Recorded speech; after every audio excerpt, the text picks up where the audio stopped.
Assalamualaikum warahmatullahi wabarakatuh. Selamat pagi, selamat datang kembali di channel SMKN 1 Kepanjen. Salam sehat, salam bahagia untuk Sobat Kanesa Channel atau Sobat GC dimanapun kalian berada. Di podcast kali ini kita akan membicarakan tentang kesehatan dan kepemudaan. Oke, langsung saja kita sambut pembina ekstrakurikuler PMR di Kanesa, Ibu Anissa. Ya, selamat pagi Pak. Selamat pagi, bagaimana kabarnya Bu? Alhamdulillah baik. Oke. Pak Khairul? Alhamdulillah baik juga Bu, sehat ya? Alhamdulillah. Oke. Sebelum kita mulai tanya-tanya Bu, mungkin bisa diperkenalkan diri dulu. Nama, pembina apa, mungkin background pendidikannya sedikit nggak apa-apa Bu? Ya, terima kasih Pak. Oke. Kenalkan saya Anissa Amalia Mengsaro. Di sini saya pembina PMR Wira SMK Negeri 1 Kepanjen dan background pendidikan saya adalah S1 Pendidikan Pancasila. Saat ini katanya sedang menempuh studi lagi mungkin ya? Ya, alhamdulillah Pak. Alhamdulillah. Di mana? Di UM. Di UM juga nih. Ya. Oke Ibu, apakah sudah lama jadi pembina PMR? Saya masih Semenjak kapan? Semenjak bulan Agustus Agustus 2023. 2023. Pengganti Pak sebenarnya. Sebenarnya ya dulu adalah Bunanda yang membina organisasi PMR ini, lalu beliaunya sedang cuti hamil. Iya, gitu. Tadi namanya PMR Wira gitu. Iya, PMR Wira itu tingkatan. Kalau di PMR tingkatan SD adalah PMR Mula, terus Mula. SMP itu adalah Madya, dan kalau menengah atas itu adalah PMR Wira. Oh, oke. Jadi Mula, Madya dan Wira gitu. Iya. Mula, Madya, Wira. Iya. Jadi di tingkat SMA atau SMK namanya PMR Wira. Iya, betul. Oke. Tujuan PMR di Kanesa ini apa? Tujuan PMR di Kanesa yang pertama yaitu mengembangkan karakter, di mana karakter dari PMR tersebut untuk menyiapkan PMI masa depan. Ya. Yang kedua yaitu mengamalkan tribakti dari PMR itu sendiri.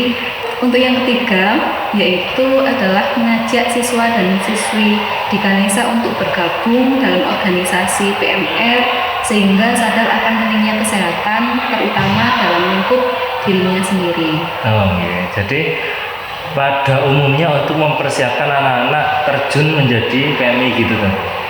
Ya, nanti apabila kan kegiatan dari PMR itu berjenjang Pak. Oke. Jadi nanti sampainya adalah ke tingkat PMI di masa depan. Jadi pada khususnya untuk menjaga kesehatan di seputar Kanesa gitu Bu. Ya, Perbedaannya dengan SMP tadi berarti apakah hanya tingkatannya saja Bu, Widya dan Wira? Sebenarnya Widya dan Wira itu apakah ada perbedaan khusus gitu Bu? ya perbedaannya adalah berdasarkan jenjang pendidikan karena kalau Madya itu adalah di tingkat sekolah menengah pertama. Oh, Madya Bu ya? Iya, Oh, gitu Madya. ya. Kalau di Wira adalah sekolah menengah atas. Ya. Kemudian dibedakan juga dengan adanya slayer. Kalau slayernya yang di SMP yaitu adalah slayer berwarna biru, sedangkan kalau di Wira atau tingkatan sekolah menengah atas yaitu slayernya berwarna kuning. Jadi kalau untuk SMP Madya, SMK atau SMA Wira gitu. Iya. Apakah hanya hal-hal teknis saja yang membedakan Bu, selain slayer dan lain sebagainya? Untuk pekerjaan atau kegiatan apakah lebih berat atau lebih ringan atau bagaimana? Ya, kalau untuk perbedaannya yaitu dari SMP atau PMR tingkatan Madya yaitu memberikan peer counselor atau dukungan kepada teman-temannya yaitu untuk memberikan pengetahuan terkait kehidupan cara melakukan hidup sehat. Sedangkan kalau di PMR Wira atau tingkatannya adalah sekolah menengah atas, tujuannya adalah peer counseling, yaitu sebagai teman atau teman sebaya yang mendukung kegiatan pembelajaran. Bagaimana dia berkomunikasi, menyampaikan apa yang sudah dia pahami dengan baik terkait apa yang sudah dia pahami dalam kegiatan ekstrakurikuler dan dibagikan kepada teman-teman sebayanya. Oh, seperti itu. Ya, Kalau begitu pentingnya PMR untuk tingkatan SMK itu seperti apa? pentingnya mengikuti kegiatan Apakah hanya menjaga ekstrakurikuler? kesehatan kah atau bagaimana? Sebenarnya kalau di organisasi ketika anak-anak itu ikut dalam organisasi itu sangat banyak ya Pak. Pertama adalah melatih soft skill serta hard skill, begitu juga dengan adanya hubungan relasi dengan teman-teman sebayanya. Nah, seperti contohnya melatih soft skill. Soft skill yang didapatkan itu seperti apa ketika ikut dalam PMR? Yang pertama adalah tentang kerjasama. Bagaimana dia bekerja sama dengan teman-temannya bahkan yang beda dari jurusan. Karena kita basicnya adalah SMK, Iya. yang di dalamnya adalah Iya. terdapat berbagai jurusan. Nah, kalau yang tahun kemarin dan tahun ini kegiatan orientasi Palang Merah kelas 10-nya berjumlah 55 Pak dan terdiri dari berbagai macam jurusan. Nah, itu artinya bahwa mereka tidak hanya kerjasama dalam jurusan yang sama. Misalkan RPL hanya RPL saja, tetapi dengan jurusan-jurusan yang lainnya. Lalu sikap empati kepada siapa? Kepada temannya. Misalkan tidak tahu siapa yang harus ditolong atau pasiennya siapa. Nah, dari situ dia memunculkan rasa bagaimana empatinya dia terhadap temannya, bagaimana supaya ilmu yang dia dapatkan itu bisa bermanfaat bagi teman-temannya. Selanjutnya yaitu manajemen waktu.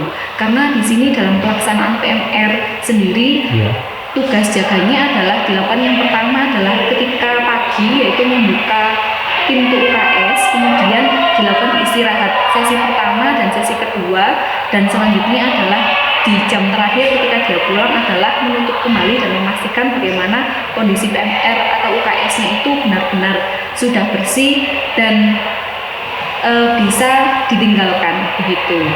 Dari situ maka kan bisa dilihat bahwa dia membutuhkan manajemen waktu antara dia harus konsentrasi dengan belajarnya serta ketika sewaktu-waktu ada pasien yang datang itu dia harus bisa melihat atau menangani pasien yang ada di UKS gitu Pak. Jadi pentingnya itu kira-kira mencakup banyak aspek sekali Bung. Yang saya tangkap tadi salah satunya aspek sosial. Bagaimana kita menjalin hubungan dengan semua orang dari berbagai golongan. Kalau untuk lingkup SMK itu mungkin dari berbagai jurusan yang mana karakternya berbeda-beda Ibu. Mulai dari TKR, mulai dari TSM, RPLTI, setelah ataupun TKJ juga. Yang satunya lagi tentang manajemen waktu, menyeimbangkan antara kehidupan sekolah sama menjaga kesehatan gitu, jaga kesehatan teman-temannya dan diri sendiri. Kalau untuk hari Senin, untuk upacara apa juga ada tugas tersendiri? Tiap hari itu ada tugas piketnya sendiri-sendiri karena kemarin kan gabungan Sekarang itu ada kelas 10 dan kelas 11. Kalau kelas 10-nya itu per hari adalah 11 orang karena jumlahnya 55 dan kita adalah pembelajaran mulai dari hari Senin sampai hari Jumat. Begitu juga didampingi oleh kakak-kakaknya yang terdiri dari 25 orang dan misalkan dibagi 5 adalah 5 orang per hari. Nah, untuk jadwal jaganya adalah yaitu tadi kita membuatkan jadwal sesuai dengan dia waktu jam istirahat dan sesi yang kedua.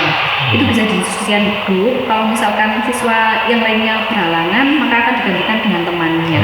Berarti kalau untuk hari Senin misalkan jadwal jaga pagi ya mencakup upacara juga.